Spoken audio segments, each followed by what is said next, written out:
Comrades of Africa, brothers and sisters from across our beloved continent, we are living in a time when the soul of Africa is being auctioned, where leadership is no longer about principle, but preservation, where liberation movements have turned into elite clubs, and we are told to keep quiet, to be patient, to wait for reform. But I say the time for waiting has passed. Our people are tired of begging for the fruits of their own soil.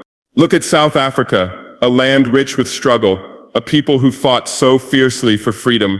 But what do we see today?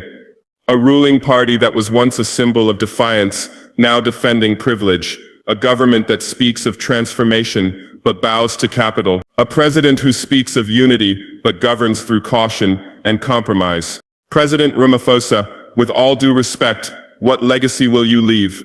You had a chance to ignite the dreams of Mandela, with the courage of Sankara, but instead, you sit in boardrooms while shacks grow around the cities. You promise jobs while the youth rot in unemployment. You speak of renewal but protect the same structures that bleed your people.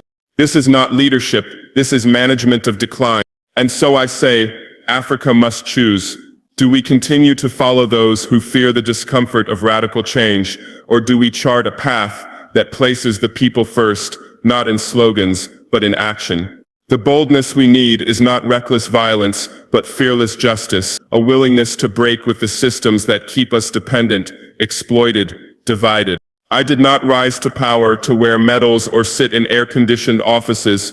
I came to remind our people that revolution is not a memory, it is a responsibility, that liberation is not a museum, it is a movement.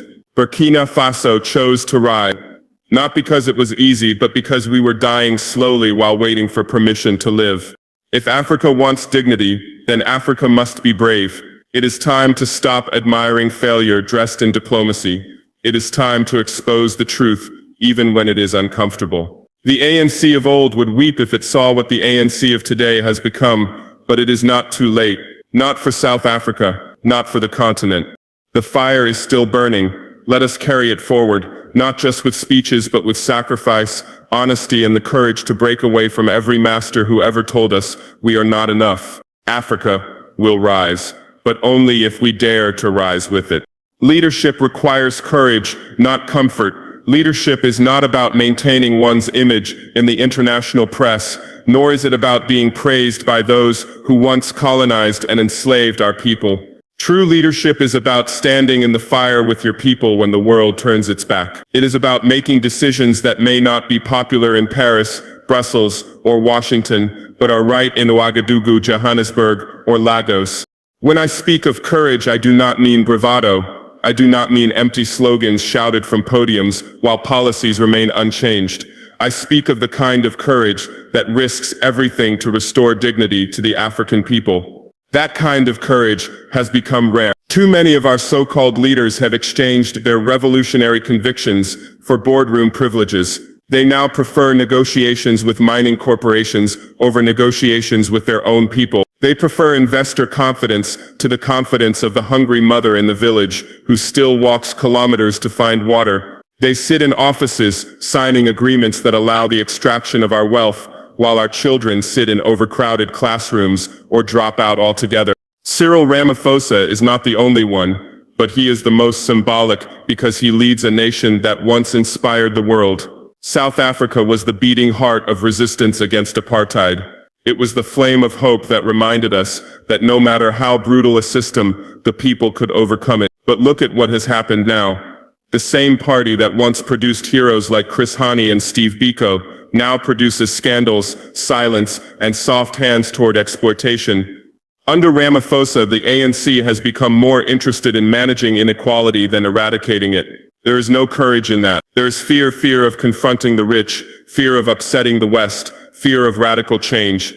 But I say this, if your leadership does not disturb the comfortable, it is not leadership.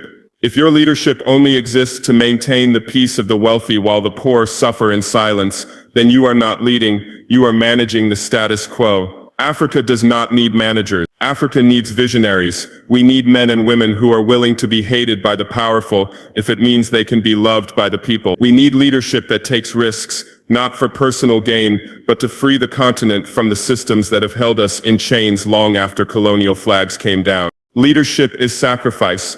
It is long nights without sleep, knowing your decisions carry the weight of millions. It is being willing to lose everything so that the people can gain something. That is what we are trying to do in Burkina Faso. We are not perfect, and we make mistakes, but we are not afraid to confront the truth. We know that if we keep pretending that everything is fine, we will keep dying slowly from poverty, from terrorism, from the psychological wounds of dependency. And this is what pains me most when I see what is happening in South Africa. You have the power, you have the institutions, the wealth, the history of struggle, yet you choose moderation. You choose gradual change while the mines are still owned by the same corporations. You speak of progress while millions remain in informal settlements, living in conditions no human being should endure. Where is the courage to challenge these conditions? Where is the fire that once burned in the ANC? I am not saying leadership should be reckless. I am saying it must be bold. There is a difference between recklessness and resolve, between chaos and conviction. Courageous leadership listens to the people, not only to consultants. It dares to ask difficult questions. It refuses to accept that Africa's only role in the world is to export raw materials and import dependency. It builds education, not empires for the elite. It puts agriculture before luxury imports. It prioritizes sovereignty over applause from the World Economic Forum. Many African leaders today wait for approval from outside before acting inside their own countries. They wait for development aid instead of developing themselves. They say they are being pragmatic, but I ask, what has this pragmatism delivered? Have we ended hunger? Have we ended youth unemployment? Have we ended foreign control of our resources? No. What it has delivered is more of the same: conferences, communiques, and continued suffering. That is not courage. That is cowardice, dressed in diplomacy. Africa needs to wake up. And for that to happen, its leaders must be the first to wake up. The people are ready. They have always been ready. They are the ones who rise at dawn to work the land. They are the ones who continue to believe, even after decades of betrayal. What they need now is not another campaign promise. They need leadership that walks beside them, eats with them, suffers with them, and fights for them. That is the leadership I believe in. That is the leadership we must demand across this continent. From Ouagadougou to Pretoria, from Nairobi to Dakar, from the smallest village to the highest office, let it be known, we will no longer follow those who choose comfort over courage. Africa must rise, and only fearless leadership can make that rise possible. The ANC has lost its revolutionary spirit. What was once a movement of the people has become an institution of the powerful. It has gone from resisting the apartheid regime to preserving the comfort of the post-apartheid elite. This is not a betrayal that happened overnight, and it is not the failure of one man alone. It is the slow erosion of principle by convenience, of radicalism by rhetoric, and of people's power by political careerism. The ANC that once dared to confront the most brutal system in modern history now struggles to confront the banks, the corporations, and the legacy of inequality that still poisons South Africa's soil. When we were young, we looked to South Africa with hope. We saw Mandela, Sisulu, Tambo, and Biko not as saints, but as symbols of what Africa could become. The struggle in the townships of Soweto, the resistance in the mines, the defiance of youth in the face of military oppression, all of it gave strength to movements across the continent. South Africa was not perfect, but it had a spirit, a fire. That fire was the belief that political freedom must be matched with economic freedom, that black liberation meant not just voting but owning the land, the means of production, and the future. But now I ask you, where is that fire? Where is the commitment to economic justice when land reform remains a promise buried in paperwork? Where is the spirit of equality when wealth remains in the hands of a few and black poverty continues to deepen? Where is the radical transformation when policies are designed to please foreign investors instead of liberating the youth from the chains of unemployment? Under Cyril Ramaphosa, we do not see the rebirth of a revolutionary movement. We see its funeral, attended by smiling men in suits, speaking of renewal while doing everything to avoid upsetting the established order. They talk of building consensus, but with whom? With the mining houses that have looted the earth, with the corporations that dictate the terms of national policy, with the consultants who design economic models that never touch the streets of Khayelitsha or the rural Eastern Cape. This is not what the people fought for. This is not what Chris Hani gave his life for. He spoke of the need for the working class to lead, for socialism to be the true destination of the struggle. He was not assassinated because he was polite. He was killed because he threatened the interests that still control South Africa today: white capital, multinational corporations, and the global financial system that thrives on black suffering. The ANC has forgotten this. It now walks hand in hand with the very forces it once condemned. Its leaders live behind walls while the people live behind broken promises. They campaign with struggle songs, but govern with neoliberal policies. They remember the past when it is convenient, but they betray it every time they sign away the country's wealth to foreign-owned companies. Let me be clear. I do not hate the ANC. I grieve for what it has become. I grieve for the comrades who died believing in a future that now feels further away than it did 30 years ago. I grieve for the mothers who believed that democracy would bring food to the table and dignity to their sons. I grieve for the youth who were told that education was the key, only to find the door still locked by inequality and corruption. We must speak honestly. There can be no revolution without truth. The ANC has become a machine for electoral survival, not a force for social transformation. Its leaders speak of national development plans and long-term visions while failing to address the immediate needs of the people. They defend institutions that do not serve the people. They compromise with those who offer nothing but further domination. And this is why I speak not just to South Africa, but to all of Africa. Do not worship movements. Do not assume that because a party once led a revolution, it will always serve the people. Revolutions are not inherited. They are renewed through struggle, through courage, through action. If we keep supporting leaders who have abandoned the people, we become complicit in our own oppression. I say this to the youth of South Africa. You do not owe blind loyalty to any party. You owe loyalty to the truth, to justice, to the vision of a free, equal, and prosperous Africa. If the ANC cannot return to its roots, then you must build something new. If it cannot confront the banks, then you must. If it cannot reclaim the land, then you must. The power is with you, not with them. Africa's future will not be written by those who protect the past. It will be written by those who dare to break from it. The ANC once showed us what was possible. Now it shows us what happens when movements become comfortable, when power is preserved instead of transformed. That is a lesson we must learn and never repeat. Let us not mourn the death of revolutionary spirit. Let us rekindle it. Let us build anew. Let us honor the struggle not with slogans, but with sacrifice, with service, and with the unshakable commitment to make real the promise of liberation. The struggle continues, and we must not let comfort be the coffin in which revolution is buried. Youth and the poor have been betrayed. This is not an accusation made lightly. It is a truth that echoes from the dusty streets of our townships to the forgotten corners of our rural villages. It is the silent cry of a generation that was promised freedom, but lives in chains. It is the loud silence that fills every room where politicians speak of progress, while millions of young people sit at home with degrees in hand and nothing to show for it. In South Africa, as in much of Africa, youth are told they are the future. They are praised in speeches, held up as symbols of hope, and courted during elections. But once the votes are counted, they are discarded like pamphlets. Their energy is not harnessed, it is ignored. Their talent is not cultivated, it is wasted. And their desperation is not addressed, it is criminalized.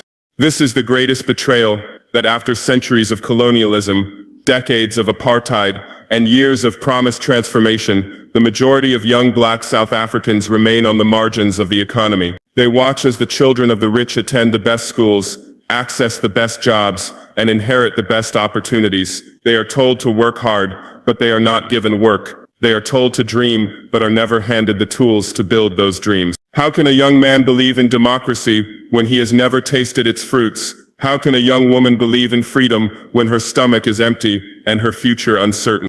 We cannot speak of revolution if we do not place the youth at the center. We cannot speak of justice while the working class struggles to survive. The government speaks of reducing unemployment, but their solutions are crafted in boardrooms, not in the streets where the unemployed gather. They design policies based on numbers, not on lives. They do not ask the youth what they need. They tell them what they can't have. Under President Ramaphosa, the betrayal has deepened.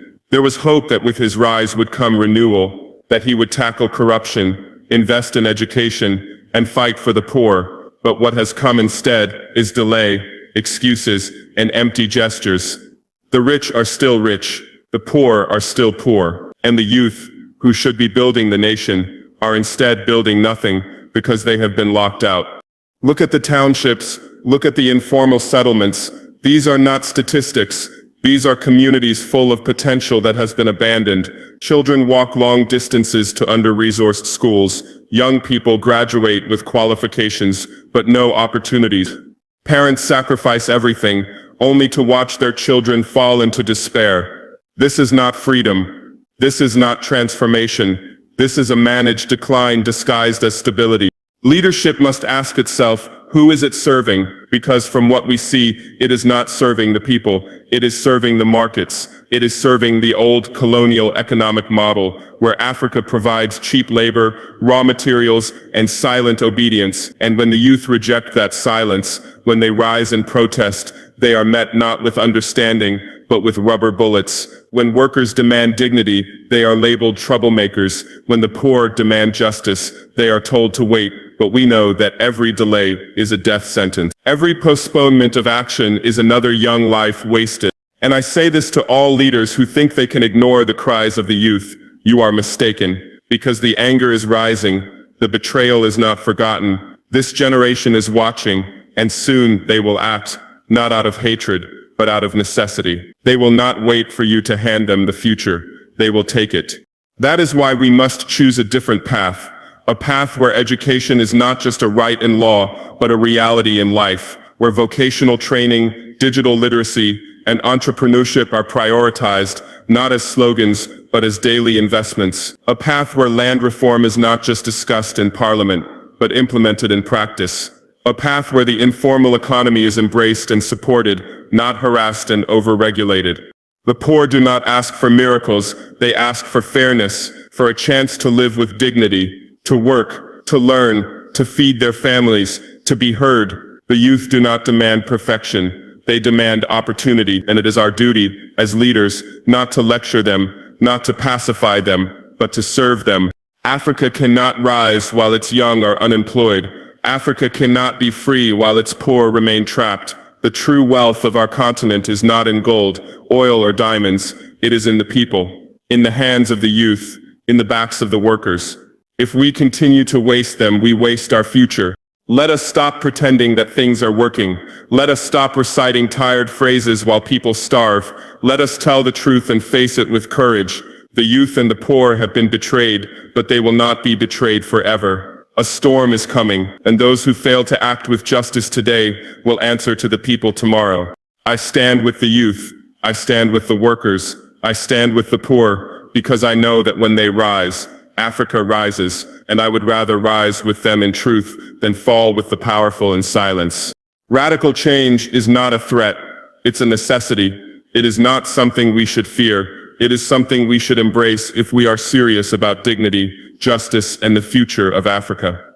I have said before, and I say again now, our people are not poor by mistake, they are poor by design. This design is not African. It was not made in our villages, and it does not serve our communities. It was imposed, sustained, and maintained by an economic system that was built to exploit us, drain us, and keep us in a position of permanent dependency. Those who say Africa must be careful with radical ideas are not speaking for the people, they are speaking for the status quo. They fear losing the comfort they have secured at the expense of millions. They use the word stability to defend a system that has been stable only for the elites, while the majority of our people live with hunger, insecurity, and hopelessness. They tell us to move slowly, to wait for the market, to attract investment, but we have waited. We have waited through structural adjustment programs, foreign loans, donor conferences, free trade deals, and diplomatic partnerships. We have waited for decades, and still our schools are broken, our youth are unemployed, our lands are taken, and our resources are shipped abroad, while our people dig with their bare hands. The colonial system was not only political, it was economic, and yet even after the political flags changed, the economic chains remained. That is why, when I speak of revolution, I speak not of chaos, but of correction. The correction of an inherited system that still treats Africa as a supplier of raw materials and a consumer of foreign goods. The correction of a development model that puts profit before people, mining before education, and foreign investment before national sovereignty. Look at who owns the land. Look at who controls the banks, the mines, the energy. In too many of our countries, these are not African hands, and even where Africans hold titles, the systems they operate in are structured by foreign rules, foreign capital, and foreign interests. You cannot decolonize a society by changing flags while leaving the economy untouched. You cannot empower a people by teaching them to compete in a rigged game. Radical change means we must build an economy that works for Africans first. It means land redistribution not as an idea, but as a policy.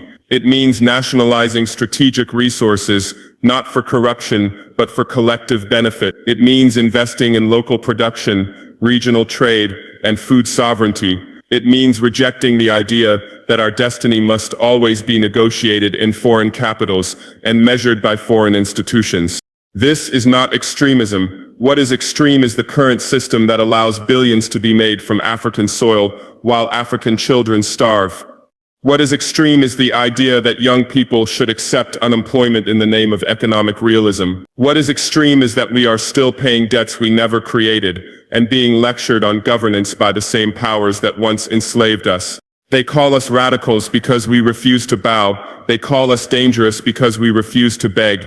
But the real danger is silence. The real threat is inaction. The real violence is what happens every day under the so-called moderate policies that keep our people in misery while the elite shake hands with foreign investors at summits. And let us be clear, radical change is not about anger alone. It is about rebuilding. It is about healing the wounds of exploitation and finally doing what should have been done at independence. It is about creating new systems rooted in African values, solidarity, community, dignity, and justice. It is about building from the bottom up, not the top down. And this will not be easy. It will require sacrifice. It will demand that we stop looking to former colonizers for validation. It will mean facing resistance, both from outside and within. There are those among us who have become servants of this exploitative system. They will fight to protect their privilege. They will accuse us of dividing society, of threatening stability, of scaring away investment.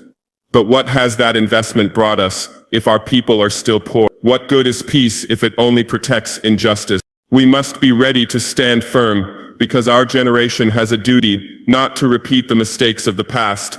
We cannot pass on this broken model to the next generation and call it development. We must change it, and we must do so now. The time for small reforms has passed. The crisis is too deep, the urgency too real. The world will not give us permission to be free. We must take it, and we must define our future on our own terms. Radical change is not just a political position. It is the path to survival, the path to dignity, the path to a truly liberated Africa. Let them call us radicals. Let them call us rebels. But history will call us something else.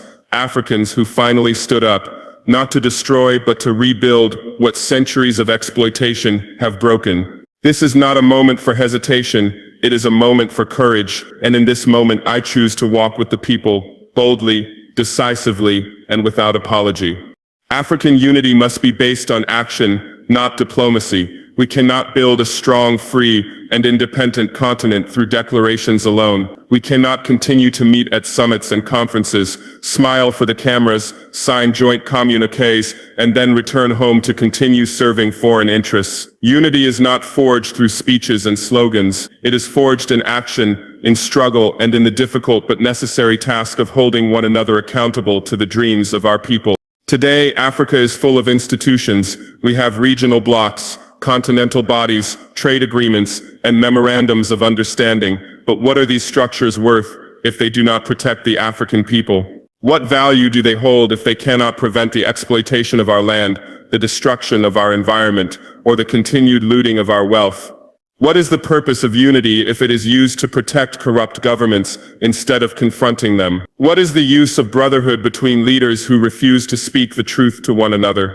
We must move beyond this performance of unity and build something real. Real unity is built when one nation's fight for sovereignty is every nation's fight. Real unity is when the people of Niger, of Mali, of the DRC, of Zimbabwe, of South Africa, and Burkina Faso see their destinies as intertwined, not in words, but in action. Real unity means that when one country rises against imperialism, the others do not distance themselves for fear of upsetting their sponsors.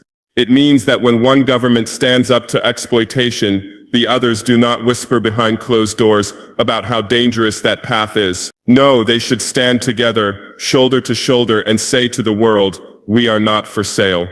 We have allowed too much silence in the face of betrayal. Silence when our brothers are overthrown with the help of foreign powers. Silence when African governments shoot their own people for demanding bread and dignity. Silence when elections are stolen, when opposition voices are jailed, and when the people are robbed in broad daylight. That is not unity, that is complicity, that is cowardice dressed in diplomatic language. We must stop protecting each other's failures in the name of Pan-Africanism. Pan-Africanism was never meant to shield the corrupt. It was meant to unite the oppressed. It was a call to arms, a shared dream of liberation. But now too many leaders invoke it, cover their own weakness, to avoid being questioned by their peers, to continue making deals that enrich the few while the majority suffer. If we are serious about African unity, then let us prove it. Let us unite to build our own military industries, so we are no longer dependent on the same countries that destabilize us. Let us unite to fund our own development banks, our own satellite programs, our own regional manufacturing. Let us unite to educate our youth with African values, African languages, and African priorities. Let us unite to protect each other's revolutions, not isolate them. When a people decide to take back their land, we should not fear for our economies. We should ask how we can support that courage. I am not interested in shaking hands with presidents who refuse to face the truth. I am not interested in being accepted into clubs where the price of entry is silence. I am not here to be liked. I am here to speak for the people who are tired of waiting, tired of pretending, tired of seeing the same old system continue under new African faces. What is the point of independence if we must still ask for permission to stand? Unity must mean mutual responsibility. When a leader fails his people, we should not remain quiet just because he is African. We must remind him of the duty he has taken. We must remind him that power is not for privilege, but for service. If our unity cannot include truth, then it is a fragile unity. If it cannot confront injustice among our own ranks, then it is hypocrisy. The people of Africa want to see results. They are not impressed by long speeches or high-level meetings. They want roads, jobs, food, security, and dignity. They want to see their leaders working together, not just to protect their power, but to protect their people. They want to see Africa rise, not in theory, but in reality. We have everything we need to be great. We have land, youth, knowledge, history, and strength. What we lack is the will to act together with integrity. That is what must change. We must begin to see ourselves not as isolated nations competing for foreign favor, but as one people fighting for a shared future. And that future will not be handed to us. It will not come through memorandums or smiles. It will come through sacrifice, through bold choices, and through the courage to speak and act with clarity and purpose. So I say to my fellow African leaders, let us stop pretending. Let us stop hiding behind diplomatic language while our people suffer. Let us build a unity that is brave, honest, and grounded in action, because the people are watching, history is watching, and the time to act is now. Not with words, but with decisions that reflect the urgency of our situation and the depth of our responsibility. Let our unity be one that builds, one that liberates, and one that stands firm, not just in front of cameras, but in the hearts of the African people. That is the unity we need, and that is the unity I will fight for. The time to rise is now, not tomorrow, not after another summit, not after another set of promises that will never be fulfilled. Africa has waited too long. We have tolerated lies, tolerated theft, tolerated humiliation, and we have called it patience. But what has this patience brought us? It has brought us broken schools, empty stomachs, stolen resources, and leaders who are more accountable to foreign banks than to their own people. We have delayed for too long. We have been told to wait for growth, for investment, for development, and all the while our land is taken, our youth are wasted, and our hopes are buried beneath speeches. The time for excuses is over. It is time to rise, not with rage alone, but with clarity, with organization, and with a burning love for our people. There is no savior coming. No outsider will deliver us. No amount of aid, no international partnership, no clever economic trick will restore our dignity. We must do it ourselves. And for that, we must return to the values that gave birth to our first victories. We must remember what it means to struggle with honesty. We must remember what it means to serve without stealing. We must remember that leadership is a duty, not a business, that politics is not a path to personal wealth, but a responsibility to lift the people from suffering. Today, too many of our leaders have become comfortable in the halls of power. They have forgotten the pain of the streets, the hunger of the poor, the cries of the youth. They speak of progress, but they live in palaces surrounded by security, while the people live in fear. They manage problems instead of solving them. They blame the past while repeating its mistakes, and they ask the people to stay calm while they protect a system that benefits the few. But the people are not blind. They see the contradictions. They see how the elite send their children abroad while telling the poor to believe in broken local schools. They see how contracts are awarded to cronies while communities have no clean water. They see how wealth is extracted from under their feet, yet they remain barefoot, and they are asking, how long must we wait? The answer is, no longer. We must rise, not with chaos, but with purpose, not to destroy, but to rebuild. We must rise by organizing ourselves from the ground up. Grassroots empowerment is the foundation of real change. It is the Traoré in the village who refuses to be exploited. It is the young woman who refuses to be silenced. It is the student who questions the system. It is the worker who demands justice. These are the real revolutionaries, not the ones with titles, but the ones with courage. And we must stop placing all hope in presidents, parties, or politicians. We must place our hope in the people, in their wisdom, their strength, their resilience. Change will come when communities reclaim their power, when neighborhoods become political schools, when the oppressed organize not to protest for a day, but to build for a lifetime. I have said before, and I say again, I am not here to be liked. I am here to speak the truth, and the truth is that many African leaders are standing in the way of Africa's rise. They are not enemies in name, but they are enemies in practice, because anyone who delays the liberation of the people, knowingly or by cowardice, is on the wrong side of history. Anyone who uses their position to enrich themselves while the people suffer is a traitor to the cause of Pan-Africanism. It is time for a new generation of leadership, not based on age, but on vision. Leadership that tells the truth, that listens to the people, that sacrifices personal gain for collective progress. We do not need perfect leaders. We need honest ones. We need those who admit when they fail, but never stop trying. We need those who walk among the people, not those who rule above them. This is the moment. Africa is not weak. We are strong, but we must believe in ourselves. We must trust that we can govern ourselves with dignity, manage our resources with integrity, and solve our problems with unity.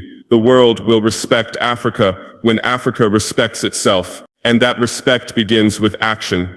If you are a youth, organize. If you are a worker, resist injustice. If you are a farmer, protect your land. If you are a leader, serve or step aside. If you are poor, know that your dignity does not depend on your wealth. It depends on your truth, your courage, and your will to rise. We cannot wait for permission. We must not ask for freedom. We must take it, and we must protect it with the same spirit that drove our ancestors to break the chains of colonialism. We owe it to them, and more importantly, we owe it to the generations that come after us. The time to rise is now, not for applause, not for fame, but for justice, for dignity, for Africa.